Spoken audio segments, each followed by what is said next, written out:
Hi friends, welcome to foodie freak. இன்றைக்கி நம்ம என்ன பார்க்க போகிறோம்னா உளுந்தங்கஞ்சி. ஸோ இன்றைக்கி நீங்கள் அடுத்த நாள் காலையில் உளுந்தங்கஞ்சி செய்ய போகிறீங்கன்னா முதல் நாள் நைட்டே உளுந்து நல்லா ஊற வச்சுருங்க. ஒரு 7 to 8 hours ஊறணும். ஊறினதை தென் நம்ம என்ன செய்ய போகிறோம்னா மிக்ஸி ஜாருக்கு சேஞ்ச் பண்ணி நல்லா தண்ணி ஊற்றி நல்ல ஒரு வாட்டர் கன்சிஸ்டன்சிக்கு மாற்றிக்கோங்க. தென் ஒரு பேனில் கொஞ்சமாக தண்ணி ஊற்றிட்டு நம்ம அரைச்சி வச்சுருந்த உளுந்தையுமே எடுத்து அப்படியே ஊற்றிக்கோங்க. ஸோ நல்லா ஒரு வாட்டர் கன்சிஸ்டன்சியில் இருக்கணும். எவ்வளோ வாட்டர் வேணால் நீங்கள் சேர்த்துக்கோங்க. உங்கள் தேவைக்கேற்ப தண்ணியுமே நீங்கள் ஆட் பண்ணிக்கோங்க. பட் ஆனால் ஊற்றுறப்ப கொஞ்சம் கொஞ்சமாக ஊற்றி மிக்ஸ் பண்ணி ஊற்றுங்க.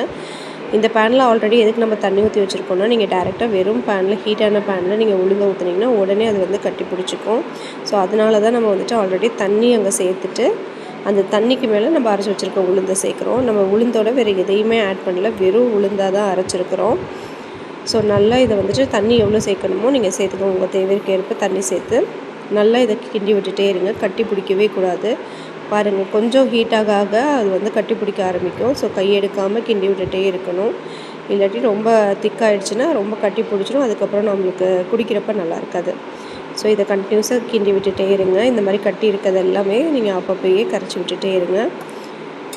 ஸோ இதை வந்து நம்ம எவ்வளோ நேரத்துக்கு இந்த மாதிரியே தண்ணி கன்சிஸ்டன்சியில் நம்ம கிண்டிகிட்டே இருக்கணும்னா, எவ்வளோ நேரத்துக்கு நம்ம கிண்டுறோமோ ஒரு 10 to 15 minutes நம்ம இந்த மாதிரி கன்சிஸ்டன்சியில் தண்ணியாகவே வச்சு கிண்டிகிட்டே இருக்கணும். அப்போ தான் அந்த உளுந்தோட பச்சை வாசனை போகும்.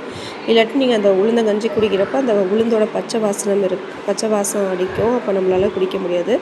ஸோ தண்ணி கன்சிஸ்டன்சியில் வச்சு அதை நல்லா கிண்டிகிட்டே இருங்க. ஸோ 15 minutes இதே மாதிரி கைவிடுக்காமல் நீங்கள் கிண்டிகிட்டே இருந்தீங்கன்னா கண்டிப்பாக கட்டி விழுகாது. கொஞ்சம் நேரத்தில் பாருங்கள் அதோட திக்னஸை. ஸோ இது இப்போ பாருங்கள் அதோட திக்னஸ் சேஞ்ச் ஆகிருக்கும். ஸோ இந்த அளவுக்கு நல்லா திக்காக ஆரம்பிக்கும். இந்த ஸ்டேஜில் வெல்லத்தை நல்லா பொடிச்சு வச்சுக்கணும். ஸோ ரொம்ப பொடியாக பொடிக்கணும்னு அவசியம் இல்லை. 1 or 2 பீசஸாக பொடிச்சு வச்சுக்கோங்க. தனியாக எடுத்து வச்சுக்கிட்டு இப்போ நம்ம என்ன ஆட் பண்ணுறோன்னா, கொஞ்சம் திக்கான ஸ்டேஜில் கொஞ்சமாக உப்பு ஆட் பண்ணிக்கிறோம். ஒரு 1/4 ஸ்பூன், ஒரு சிட்டிக்கை உப்பு போட்டால் போதும். 1/4 ஸ்பூன் கூட அவசியம் இல்லை. ஒரு சிட்டிக்கை உப்பு சேர்த்திங்கன்னா, ஏன்னா இனிப்பு எந்த பொருளில் இனிப்பு போட போகிறோமோ அந்த பொருளில் கண்டிப்பாக ஒரு சிட்டிக்கை உப்பு சேர்க்கணும். இப்போ பார்த்திங்கன்னா வெல்லத்தை 1-2 நான் உடச்சி இதில் அப்படியே ஆட் பண்ணியிருக்கிறேன்.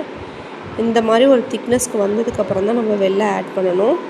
முன்னாடி இருக்கப்போ அந்த பச்சை வாசனை ஃபஸ்ட்டு போகிற வரைக்குமே வெயிட் பண்ணணும். ஒரு 15 minutes நீங்கள் கைவிடாமல் கிண்டிகிட்டே இருந்தீங்கன்னா அந்த பச்சை வாசனை கண்டிப்பாக போயிடும்.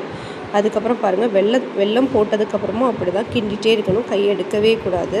கொஞ்சம் நீங்கள் கை எடுத்துகிட்டு அந்த சைடு வேறு ஏதோ ஒரு வேலை பார்த்தீங்கன்னா இது கண்டிப்பாக கட்டி விழுந்துடும். அதுக்கப்புறம் நம்மளால் குடிக்கவே முடியாது. ஸோ இப்போ பார்த்தாலுமே அந்த வாட்டர் கன்சிஸ்டன்சி இருக்குது, குடிக்கிற அளவுக்கு இருக்குது. இதுதான் நம்மளோட லாஸ்ட்டு ஸ்டேஜு. இப்போ நம்ம வந்து சர்வ் பண்ணலாம். ஸோ இதில் நான் வந்துட்டு ஒரு விஷயம் ஆட் பண்ணலை. என்ன ஆட் பண்ணலைன்னா, தேங்காய் பூ ஆட் பண்ணலை. தேங்காய் திருவி போடணும். ப்ளஸ் ஏலக்காவும் தட்டி போட்டோன்னா இன்னும் சூப்பராக இருக்கும். என்கிட்ட அன்றைக்கி தேங்காய் இல்லாதனால நான் தேங்காய் மட்டும் ஆட் பண்ணலை.